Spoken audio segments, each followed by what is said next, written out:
Hello friends मुझे कान्हा मोर बयस 19 वर्ष एवं मो सान भौणीर बयस मात्र 13 वर्ष। आज मु आपण मानकु कहबी मो सान भौणीर छोट गातर मु केमिति वीडियो शूट कली।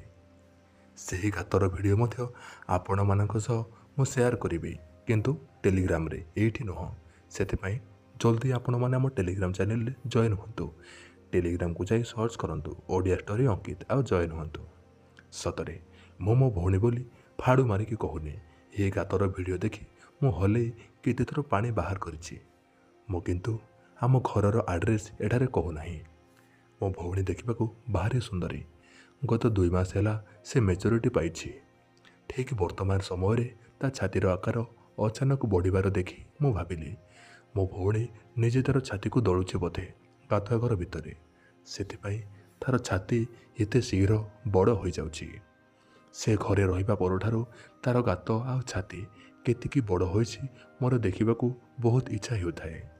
बेले बेले राति रे सोइथिबा समय सीधा तार कपड़ा टेकी मु देखिया पई इच्छा हुए, किंतु बो जानिले मारिबे बोली मु ताहार कपड़ा खोलिकी देखिनी। किंतु मो पाखरे गोटे आइडिया आसिला। ब्लूटूथ कैमेरा गोटे आनिले सब देखी होइजिबो, केही जानि परिबे नाही। मु मोर सांग को कहली मो पाई गोटे ब्लूटूथ कैमेरा ऑर्डर करिया पई। मु ताको पैसा देली। से अमेजन रु 800 टंका देकी गोटे कैमेरा ऑर्डर करदेला। किछि दिन भितर से कैमेरा आसी मो पाखरे पहुँची गला। मु लुचैकी गाधुआ घरे नहीं कैमेरा को सेट करिकी रखिली, किंतु ठीक से क्लियर रेकर्डिंग हुएनी। गोटे दिन बो मार्केट जाइछंती। मोर सान भौणी एको जिबा पूर्वरु बाल्टी साइड रे कपड़ा थिला। आउ से कपड़ा भितरे मु भल से सेट करिकी कैमेरा को चालू करिकी पळे आसिली। सी किछि समय पर एक गला, ताहापर सी एक करिकी आसिला। मु संगे संगे जाई कैमेरा नेकी आसिली। आ मोबाइल रे ओटीजी कनेक्ट करिकी देखिली। पूरा छेना भड़िया धारुआ गात मते पूरा पागल करदेला। पूरा मु मदहस होई उठिली तार से फाळुआ गात को देखी। मो वीडियो को भलरे 20 रु 25 थर देखिली। तापर जाइकी ताकू देखिली से चौकी रे बसी कार्टून देखुथिला। मु ताहार कपड़ा को देखुथाए।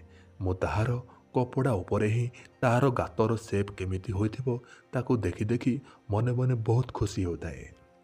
मु ताहार छाती आउ गात को देखिदेली। घरे रहिबा परठू गात टिके फुली जाइछि बोली लागिला, किंतु मोर इच्छा हेउथाए जे ताहार गात भितरे थिबा कणाटा केते बड़ होइछि ना छोट होइछि देखिया पई। पुणी केते दिन बीतीगला। आउ बो गोटे दिन पुणी मार्केट जाइतिले। मोर तो इच्छा थिला आम सान भौणीर गातर कणा देखिया पई। मु ता सहित जानी जानी खेल आरंभ करदेली। आमे 2 जण मिसी सोइबा घरे लुगा टाणिकी खेलिलु। किछि समय परे मु कहली मु डाक्तर हेबी, तू पेशेंट हबु। से हाँ कला। मु कहली हो तू मेडिकल आस, तोर देह खराब अछि। सी आसिला। मु कहली हाँ तोर पेट फाटी जाइछि, सर्जरी हेबो। सी कहला ना मो हाथ खराब अछि, तू भल कर। मु कहली हाथ पेट दुईटा जाक सर्जरी हेबो। मु टिके समय हाथ टेका टेकी करी वैक्सीन देला टाइपर करिकी जानी जानी तार छाती आड़े मोर हाथ को बढ़ेली। सेते बेलकू तार खेल खाली ध्यान थिला। मु कहली हो तू सो एथर सर्जरी हेबो। सी सोइला। मु खेलना कइंची धरिकी पेटरे सर्जरी कला भली करिली। टिके परे मु कहली बहुत जिनिस खराब अछि, ठीक करने को टाइम लागिबो। मु कहली तते मु निशा इंजेक्शन देली, तू सोई जा। सर्जरी सरिले मु कहला परे उठिबो। से सोईकी रहिला। मु जानी जानी धीरे धीरे तार तळे पेट आड़े हाथ मारिकी हल्का हल्का ता तळ कपड़ा को प्लान करिकी खसैली। से उठिला भली हेउथिला। मु ताको कहली तोर पेट भितर खराब अछि, खोलिकी देखिबाको पड़िबो। ताको लागुथाए जे आमे खेल खेलुछु, डाक्तर पेशेंट खेल। मु सेठू ताहार गात को मेलेइकी चेक कली। सत कहूची तार गात को मेलेवाकू मते भारी भय लागिला। पूरा छोट आउ नाली पड़िकी थिला तार गात भितर। मु भलरे आंगुली रे मेलेइकी देखिली तार गातरे पूरा सरू छोट कणा। मते खाली भय लागुथाए काले से बोऊ को कहिदेबो। मोर हेले बहुत कोमल बाड़ी आउ पूरा फ्रेश। ମୁଁ ତାହାର ଗାତକୁ ମେଲେଇକି ମୋର କାଣି ଆଙ୍ଗୁଠି ମାରିଲି। ସେ ପୁରା ଚିଲିବିଲି ହୋଇଗଲା। କହିଲା, ବୋଉ। ମୁଁ କହିଲି, ହଉ ଥାଉ, ନହେଲେ ମୁଁ ପେସେଣ୍ଟ ହେଉଛି, ତୁ ଡାକ୍ତର ହୋଇକି ମୋର ଚେକ୍ କର। କହିଲା, ବୋଉଙ୍କୁ ଫୋନ୍ କର, ଆସିବେ ଜଲ୍ଦି। ମୁଁ କହିଲି, ହଁ ବୋଉ ଆସୁଥିବେ, ଆମେ ଆଉ ଟିକେ ସମୟ ଖେଳିଦେବା। ତାପରେ ମୁଁ ଶୋଇଲି।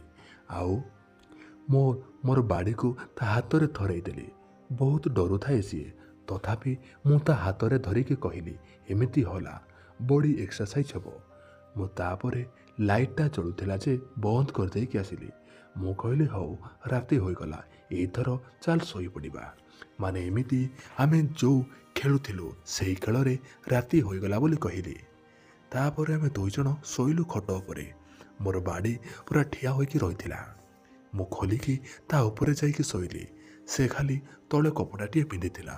ମୁଁ ଜାଣିକି ପ୍ରଥମେ ତା ଉପରେ ମୋର ବାଡ଼ିକୁ ଖୋଲିକି ଶୋଇଲି, ଆଉ ତାର ଜଙ୍ଘ ଫାଙ୍କରେ ମୋର ବାଡ଼ିକୁ ଗଳେଇଲି।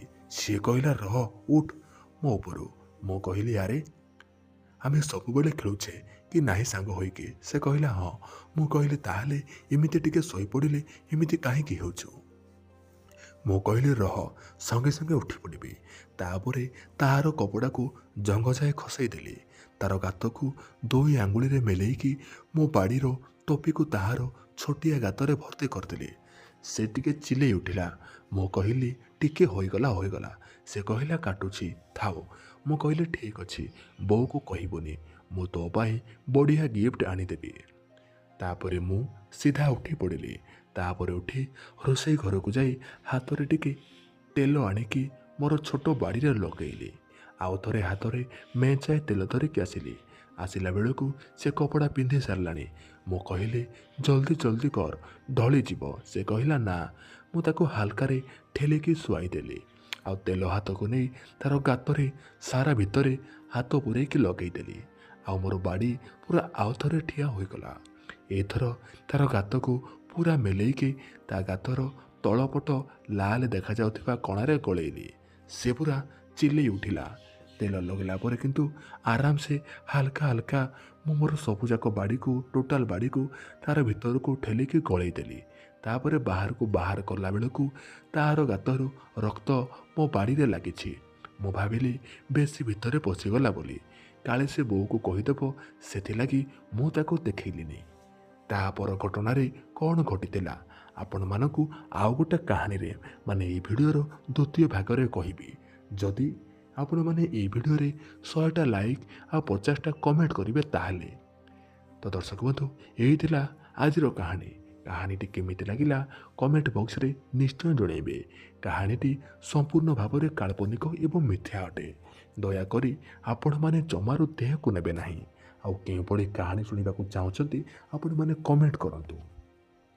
ଯଦି ଟେଲିଗ୍ରାମରେ ଜଏନ୍ ହେଇନାହାନ୍ତି ତାହେଲେ ଜଲ୍ଦି ଯାଇକି ଟେଲିଗ୍ରାମରେ ସର୍ଚ୍ଚ କରନ୍ତୁ ଓଡ଼ିଆ ଷ୍ଟୋରି ଅଙ୍କିତ 0, ଆଉ ଜଲ୍ଦି ଯାଇକି ସେଇଠି ଜଏନ୍ ହୁଅନ୍ତୁ। ସେଇଠି ମୁଁ ଆପଣମାନଙ୍କ ପାଇଁ ବହୁତ ସୁନ୍ଦର ସୁନ୍ଦର ଫଟୋ ଭିଡ଼ିଓ ନେଇକି ଆସୁଛି, ଯାହାକି ୟୁଟ୍ୟୁବରେ ଅପଲୋଡ଼ କରିବା ସମ୍ଭବ ନୁହଁ। ସେଥିପାଇଁ ମୁଁ ଗୋଟେ ଟେଲିଗ୍ରାମ ଚ୍ୟାନେଲ ଖୋଲିଛି। ଜଲ୍ଦି ଯାଇକି ଆମ ଟେଲିଗ୍ରାମରେ ଜଏନ୍ ହୁଅନ୍ତୁ। ଆଜି ପାଇଁ ଏତିକି, ରହୁଛି। ଦେଖା ହେବା ଆଉ ଏକ ନୂଆ ଭିଡ଼ିଓର ଏକ ନୂଆ କାହାଣୀରେ। ଧନ୍ୟବାଦ।